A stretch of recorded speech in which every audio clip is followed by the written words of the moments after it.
Di video kali ini saya akan membahas tentang inisiatif Bank Indonesia untuk mendorong pertumbuhan perbankan syariah di Indonesia. Bank Indonesia atau BI mendorong perbankan syariah melalui 3 strategi utama: memperkuat ekosistem rantai nilai halal, mengoptimalkan pembiayaan dan keuangan syariah, serta memperluas literasi dan inklusi ekonomi syariah. Inisiatif spesifiknya mencakup pengembangan produk syariah, program dukungan untuk UMKM syariah, optimalisasi keuangan sosial syariah atau JISWA, sehingga program edukasi seperti Festival Ekonomi Syariah (FESYAR). Yang pertama, penguatan ekosistem rantai nilai halal (GEMA Halal). Penguatan ekosistem rantai nilai halal. Pertama, GEMA Halal. Gerakan percepatan rantai nilai halal dengan meningkatkan produk bersertifikasi halal. Pengembangan sektor unggulan, fokus pada sektor makanan, minuman halal, dan fashion muslim untuk memperkuat industri syariah. Kerjasama melibatkan kolaborasi dengan berbagai lembaga dan pelaku industri untuk mendukung ekosistem syariah. Optimalisasi pembiayaan dan keuangan syariah. Sapa Syariah, sinergi perdagangan dan pembiayaan syariah untuk mendorong pertumbuhan pembiayaan syariah. Dukungan UMKM, memberikan dukungan khusus untuk usaha mikro, kecil dan menengah atau UMKM agar dapat mengakses pembiayaan syariah. Keuangan sosial syariah, mengoptimalkan potensi dana zakat, infak, sedekah, dan wakaf atau JEWAF, serta mengembangkan instrumen seperti cash atau sukuk untuk tujuan sosial ekonomi. Pengembangan instrumen pasar uang, mengembangkan pasar uang syariah melalui instrumen seperti Sukuk Bank Indonesia atau SUKBI.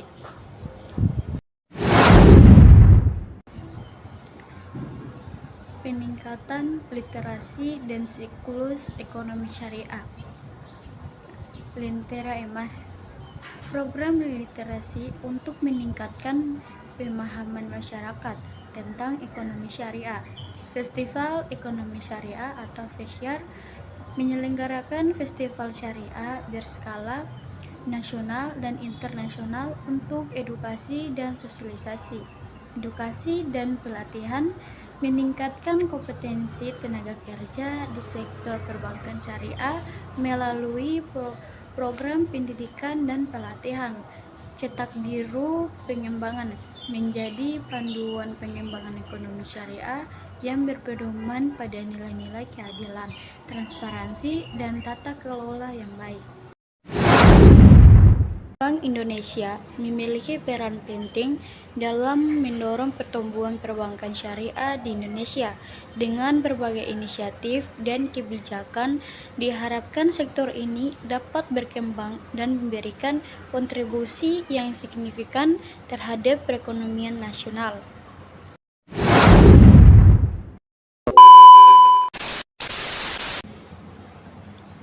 Definisi perbankan syariah.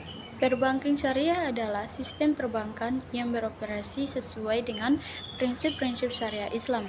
Ini mencakup kegiatan yang bebas dari riba, gharar, dan maisir, serta berfokus pada keadilan dan kesejahteraan masyarakat.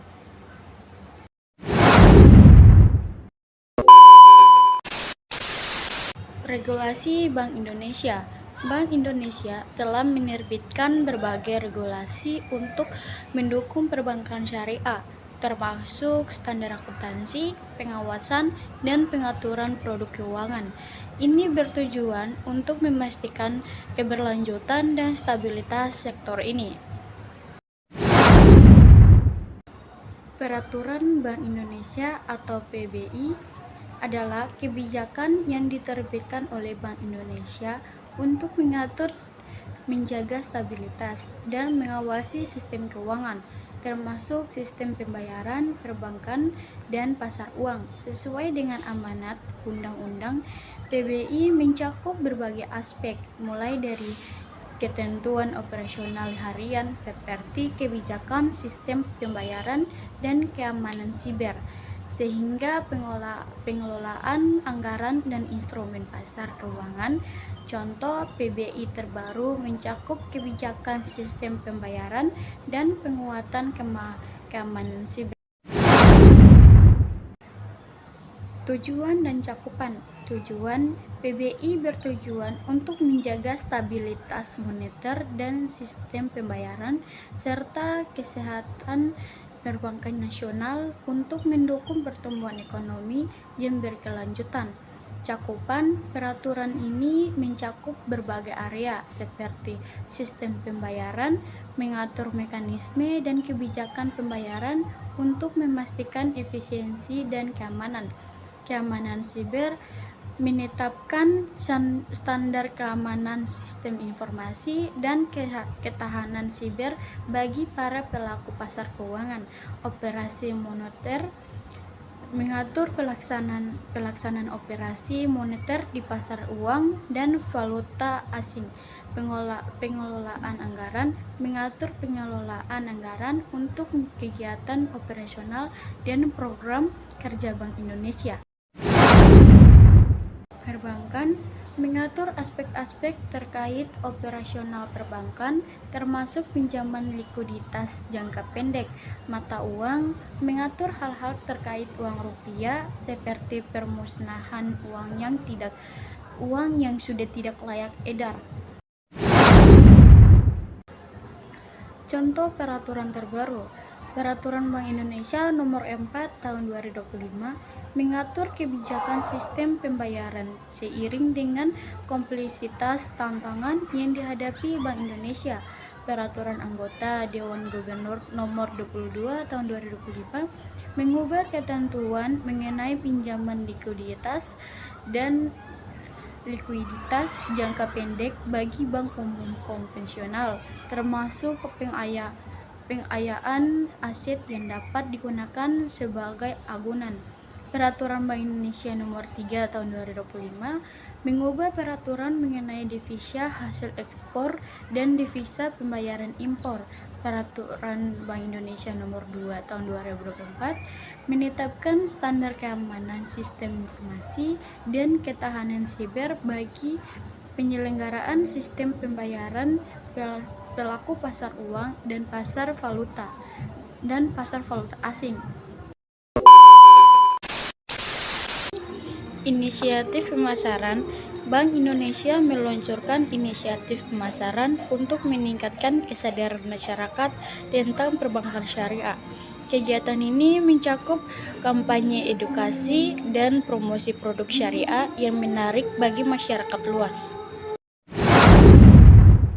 Inisiatif pemasaran Bank Indonesia meliputi promosi literasi dan inklusi keuangan, pengembangan produk dan ekosistem keuangan syariah, serta percepatan digitalisasi. Contohnya termasuk peluncuran aplikasi halal, digitalisasi produk pesantren, dan pengembangan kris untuk UMKM.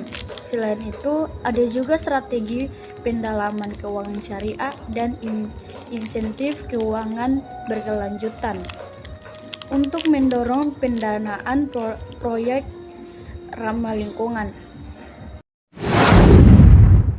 Inisiatif pemasaran untuk Bank Indonesia, pengembangan ekosistem keuangan syariah,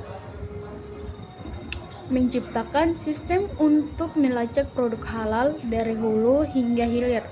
Digitalisasi pesantren, memperkuat ekonomi pesantren melalui digitalisasi pembayaran, pemasaran, dan pengelolaan keuangan. Syariah atau Syariah mengembangkan produk investasi syariah baru agar lebih diminati. Edukasi dan sosialisasi. meningkatkan literasi dan inklusi ekonomi dan keuangan syariah secara nasional melalui berbagai program dan platform seperti Leksi. Digitalisasi sistem pembayaran atau KRIS mendorong penggunaan sistem pembayaran nirsentuh ini untuk UMKM guna meningkatkan penjualan, mengurangi biaya kas, dan menyederhanakan transaksi. Digitalisasi pesantren, digitalisasi sistem pembayaran dan administrasi di lingkungan pesantren, ruangan berkelanjutan atau green finance, inisiatif keuangan, memberikan insentif berupa pelonggaran kebijakan rasio pembiayaan terhadap nilai aguna atau FTV dan uang muka untuk pembiayaan hijau atau green finance. Pendanaan proyek berkelanjutan menciptakan ekosistem keuangan yang mendukung pendanaan proyek energi terbarukan dan proyek-proyek berkelanjutan lainnya. Peningkatan infrastruktur. Untuk mendukung pertumbuhan perbankan syariah, Bank Indonesia berinvestasi dalam peningkatan infrastruktur keuangan. Ini mencakup pengembangan teknologi dan sistem informasi yang memudahkan transaksi syariah bagi nasabah.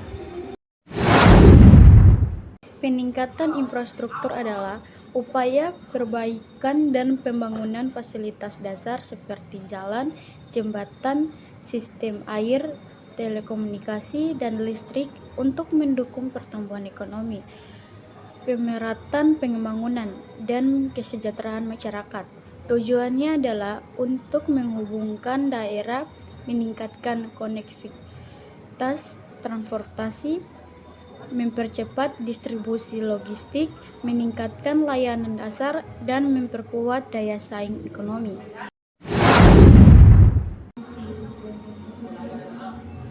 Jenis-jenis peningkatan infrastruktur.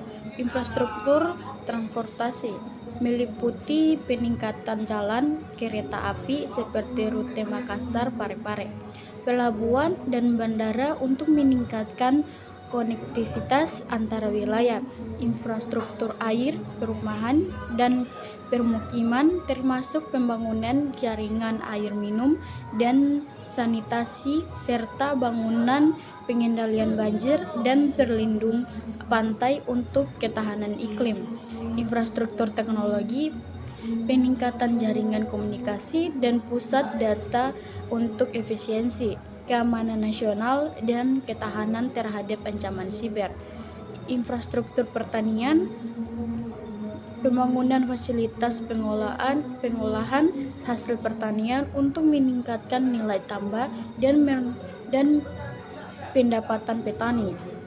Infrastruktur digital, membangun infrastruktur digital untuk mendorong ekonomi digital, investasi, dan lapangan kerja baru. Manfaat peningkatan infrastruktur mendorong pertumbuhan ekonomi. Infrastruktur yang baik mempercepat distribusi logistik, mengurangi biaya, dan mendukung pengembangan industri. Memeratkan pembangunan, menghubungkan daerah tertinggal dengan pusat-pusat ekonomi dan meningkatkan akses layanan dasar bagi masyarakat, meningkatkan kualitas hidup, memperbaiki akses terhadap layanan pendidikan, kesehatan, dan fasilitas dasar lainnya, meningkatkan daya saing, mempermudah daya saing produk lokal dan nasional di pasar global. Strategi dan tantangan. Strategi mengembangkan skema pembiayaan alternatif seperti KPBU, menyederhanakan regulasi dan meningkatkan kompetensi SDM, konstruksi. Strategi dan tantangan. Strategi mengembangkan skema pembiayaan alternatif seperti KPBU, menyederhanakan regulasi dan meningkatkan kompetensi SDM. Konstruksi, contoh konkret adalah pembangunan Tol Trans Jawa dan Trans Sumatera. Tantangan sumber pembiayaan yang terbatas, ketergantungan pada APBN atau APBD, dan potensi kerusakan lingkungan akibat pembangunan. Kolaborasi dengan lembaga keuangan. Bank Indonesia mendorong kolaborasi dengan lembaga keuangan lainnya untuk memperluas jaringan perbankan syariah. Kerjasama ini bertujuan untuk mengoptimalkan sumber daya dan pengetahuan dalam pengembangan produk syariah. Kolaborasi dengan lembaga keuangan dapat berupa kemitraan antara bank dan perusahaan teknologi finansial untuk menyalurkan kredit seperti pembiayaan syariah atau program KUR atau UMI, serta kolaborasi antara lembaga keuangan dan universitas untuk mengembangkan solusi keuangan yang efisien. Selain itu, lembaga keuangan juga dapat berkolaborasi secara horizontal dengan lembaga keuangan lainnya, misalnya dalam bentuk pembiayaan syariah atau program pemberdayaan ekonomi, untuk memperluas jangkauan dan meningkatkan inklusi keuangan. Jenis-jenis kolaborasi antara bank dan fintech. Menyalurkan kredit. Bank dapat bekerja sama dengan fintech untuk menyalurkan kredit seperti kredit usaha rakyat atau KUR atau UMI dengan memanfaatkan kecepatan dan teknologi fintech sambil tetap menjaga kehati-hatian. Pengembangan ekosistem digital. Kolaborasi ini dapat meningkatkan fleksibilitas layanan keuangan, memudahkan transaksi, dan mempercepat transformasi digital, seperti yang dilakukan Bank of America dengan mitra fintech-nya. Antara lembaga keuangan dan universitas mengembangkan solusi keuangan. Kolaborasi ini dapat menghasilkan solusi yang lebih efisien dan hemat biaya untuk meningkatkan akses keuangan mikro dan kinerja usaha mikro dan kecil UMK. Pendidikan dan edukasi. Lembaga keuangan dapat bekerja sama dengan universitas untuk menyediakan edukasi keuangan bagi masyarakat. Antara lembaga keuangan syariah, program pemberdayaan ekonomi. Kolaborasi antara lembaga keuangan syariah dengan pemerintah dan lembaga lain dapat dilakukan untuk mendorong program pemberdayaan ekonomi dan meningkatkan inklusi keuangan syariah di masyarakat, seperti yang dilakukan pemerintah dengan Kementerian Koordinator Bidang Pembangunan Manusia dan Kebudayaan. Antara lembaga keuangan dan pemerintah, pembiayaan hijau. Bank Indonesia bekerja sama dengan IKBI untuk mendorong pembiayaan hijau, yaitu pembiayaan yang berfokus pada usaha ramah lingkungan melalui akad pembiayaan hijau. Pengembangan ekonomi. Kolaborasi ini dapat membantu membiayai APBN melalui penerbitan surat utang negara oleh Bank Indonesia antara lembaga keuangan dan lembaga keuangan lainnya. Pendanaan program. Kolaborasi antara beberapa lembaga keuangan dapat menjadi cara untuk mendanai program pemberdayaan ekonomi dan menyalurkan pembiayaan. Manfaat kolaborasi. Meningkatkan inovasi digital. Kolaborasi dapat mendorong inovasi digital di industri keuangan dan membuat layanan keuangan lebih mudah diakses oleh masyarakat. Memperluas akses pembiayaan. Kolaborasi dapat memperluas akses pembiayaan bagi UMKM dan masyarakat umum. Meningkatkan efisiensi. Kolaborasi dapat membantu lembaga keuangan untuk bekerja lebih efisien dengan memanfaatkan kekuatan masing-masing. Pendidikan dan pelatihan. Bank Indonesia juga fokus pada pendidikan dan pelatihan untuk meningkatkan kompetensi tenaga kerja di sektor perbankan syariah. Program ini diharapkan dapat menciptakan profesional yang berkualitas dan siap menghadapi tantangan di industri. Pendidikan dan pelatihan atau diklat adalah proses pembelajaran terstruktur untuk meningkatkan pengetahuan, keterampilan, dan sikap kerja individu agar lebih efektif dan profesional. Pendidikan berfokus pada pengembangan intelektual dan pemahaman yang lebih luas. Sementara pelatihan lebih spesifik pada peningkatan keterampilan kerja tertentu untuk tugas yang ada. Keduanya sangat penting untuk pengembangan sumber daya manusia, produktivitas, dan adaptasi terhadap perubahan. Perbedaan utama pendidikan. Fokus pengembangan intelektual dan pribadi secara luas. Tujuan membentuk individu berpengetahuan luas dan memiliki pemahaman mendalam tentang berbagai aspek. Ruang lingkup lebih luas, mencakup berbagai mata pelajaran dan disiplin ilmu. Pelatihan fokus meningkatkan keterampilan dan kompetensi kerja yang spesifik. Tujuan membekali kemampuan praktis untuk menjalankan tugas saat ini secara lebih efektif. Ruang lingkup lebih sempit dan berada pada keterampilan atau kompetensi tertentu. Manfaat bagi karyawan, meningkatkan kompetensi dan produktivitas, membuka peluang promosi jabatan, meningkatkan semangat dan kepuasan kerja bagi perusahaan, meningkatkan produktivitas dan kualitas produk atau layanan, mendorong inovasi, meningkatkan retensi karyawan, mengurangi turnover, membentuk adaptasi terhadap perubahan teknologi dan metode kerja baru.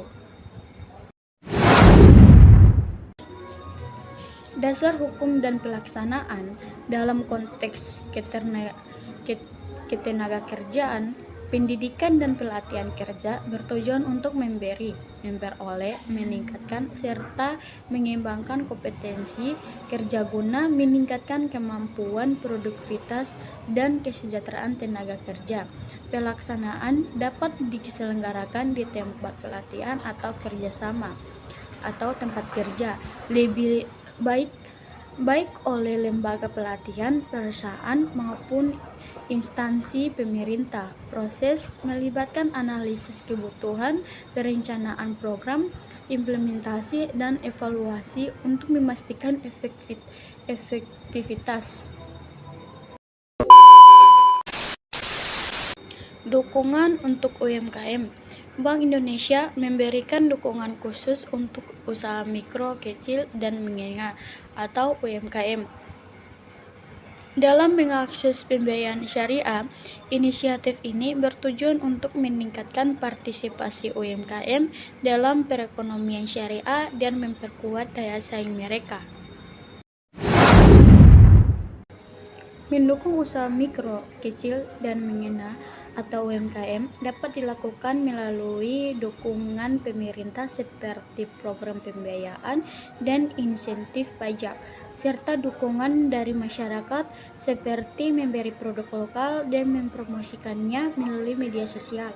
Dukungan pemerintah berfokus pada penyediaan modal melalui program seperti kredit usaha rakyat atau KUR dan pembiayaan ultramikro atau UMI, digitalisasi UMKM, serta pelatihan dan pendampingan melalui pusat layanan terpadu atau PLT.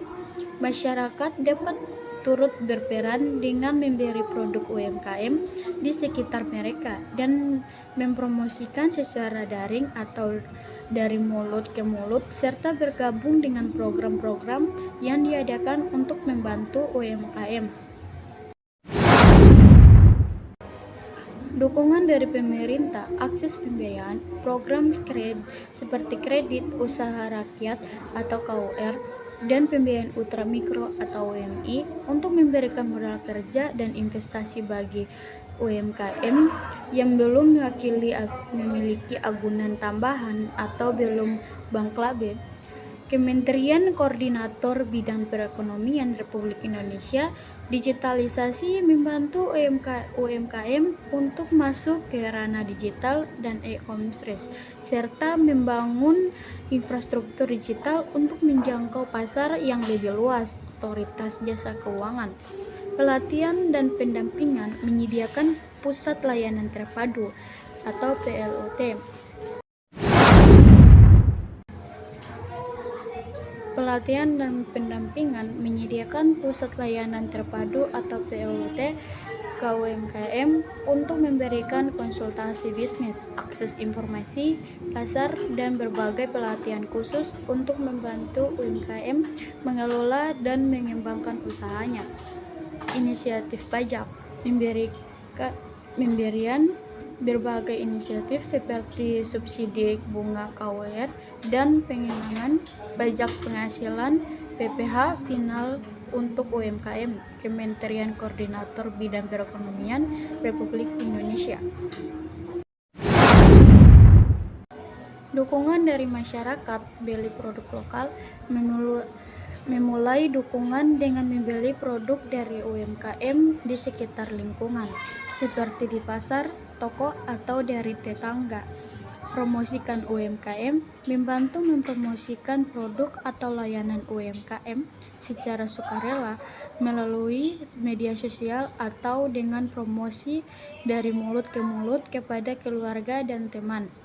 Ikut serta dalam acara UMKM, mengikuti pameran, bazar, atau kegiatan promosi yang diselenggarakan oleh pemerintah atau pihak swasta untuk membantu meningkatkan visibilitas dan omset UMKM. Tantangan pertumbuhan. Meskipun banyak inisiatif yang telah dilakukan, perbankan syariah masih menghadapi tantangan seperti kompetensi dengan bank konvensional dan kurangnya pemahaman masyarakat. Mengatasi tantangan ini sangat penting untuk masa depan sektor ini. Tantangan pertumbuhan mencakup masalah ekonomi seperti inflasi, pengangguran, dan kesenjangan pendapatan, serta tantangan struktural seperti ketergantungan pada komoditas, ekspor, dan lemahnya diversifikasi industri. Selain itu, isu seperti rendahnya partisipasi angkatan kerja perempuan, dampak ketidakpastian global, dan kesulitan dalam pengelolaan sumber daya alam yang berkelanjutan juga menjadi hambatan signifikan. Tantangan ekonomi, inflasi, dan daya beli. Kenaikan harga kebutuhan pokok dapat menurunkan daya beli masyarakat, terutama kelompok menengah ke bawah. Investasi, suku bunga tinggi, dan ketidakpastian global dapat menghambat laju investasi. Pengangguran, masih tingginya angka pengangguran terutama di kalangan usia muda dan perempuan menjadi masalah serius. Banyak yang bekerja di sektor informal dengan pendapatan tidak memadai. Kesenjangan, ketidaksetaraan ekonomi, dan kesenjangan antara desa dan kota masih menjadi masalah besar. Utang dan defisit anggaran. Kondisi utang luar negeri dapat defisit anggaran dapat membebani perekonomian. Tantangan struktural dan global. Ketergantungan ekspor. Ketergantungan pada ekspor komoditas membuat ekonomi rentan terhadap fluktuasi pasar global. Misalnya kebijakan tarif impor Amerika Serikat terhadap produk Indonesia. Diversifikasikan industri. Kurangnya diversifikasi industri menyebabkan pertumbuhan ekonomi kurang kuat dan stabil. Ketidakpastian global. Kondisi global yang tidak menentu, termasuk perang dagang, dapat memengaruhi perekonomian nasional. Penerimaan pajak. Rendahnya penerimaan pajak menjadi salah satu faktor yang memberatkan pertumbuhan ekonomi. Tantangan sumber daya alam dan lingkungan. Pengelolaan sumber daya alam. Tantangan dalam mengelola sumber daya alam secara berkelanjutan seperti deforestasi dan polusi karena lemahnya pengawasan dan tumpang tindih regulasi. Tekanan lingkungan. Pertumbuhan ekonomi yang tinggi dapat meningkatkan permintaan sumber daya dan menekan lingkungan. Tantangan sumber daya manusia dan ketenaga kerjaan. Partisipasi angkatan kerja perempuan. Rendahnya tingkat partisipasi angkatan kerja perempuan menjadi tantangan pertumbuhan yang signifikan. Produktivitas angkatan kerja. Produktivitas tenaga kerja di Indonesia masih relatif rendah dibandingkan rata-rata global, yang berdampak pada rentannya masyarakat terhadap kemiskinan. Kesimpulan, inisiatif Bank Indonesia untuk mendorong pertumbuhan perbankan syariah sangat penting bagi perekonomian Indonesia dengan dukungan regulasi, pemasaran, dan perkembangan dan memberikan manfaat yang luas bagi masyarakat.